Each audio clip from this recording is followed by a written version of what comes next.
దేవుణ్ణి కనుగొనే విషయంలో, దేవుని వెతికే విషయంలో మనము జాగ్రత్తగా మనం ప్రభువుని వెతికినట్లయితే ఆయన సన్నిధిని మనం అనుభవిస్తాం, పరిశుద్ధాత్మలో మనం ఆనందిస్తాం, ఆయన కృప కలిగిన వారిగా మనం ఉంటాం. దేవునికి స్తోత్రం. జాగ్రత్తగా దేవుని మార్గాలను మనం వెతకాలి. మనకి ఇష్టానుసారమైనట్లు కాదు, ఏమండి, మనకి ఇష్టమైనట్లు కాదు దేవుని వెతకాల్సింది. బుద్ధి లేని కన్యకలు ఏం చేశారు చెప్పండి ఏమా? బుద్ధి లేని కన్యకలు వారి ఇష్టానుసారంగా జీవించారు. పెళ్లి కుమారుడు వచ్చి పిలవగానే వారు నిద్రపోయారు.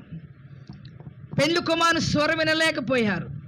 సిద్ధపడిన వారు, జాగ్రత్త కలిగిన వారు యేసయ్యతో పెళ్లి కుమారునితో వెళ్ళిపోయారు. వీళ్ళు తీరిగ్గా తర్వాత ఎప్పటికో ఏమంటే అన్నీ సిద్ధపరచుకొని వచ్చి ఆయన దగ్గరకు వచ్చి తలుపు కొడుతున్నారు. అయ్యా అయ్యా మేము వచ్చాం, మా కోసం తలుపు తీయండి అని. ఏమంటే సిద్ధబాటు ఉందా వాళ్ళకి? ఏమ్మా, సిద్ధబాటు లేని స్థితిలో వారు వచ్చి తలుపు కొడుతూ ఉంటే ఏమన్నాడు యేసయ్య? మీరెవరో నాకు తెలియదు. ఎంత భయంకరమైన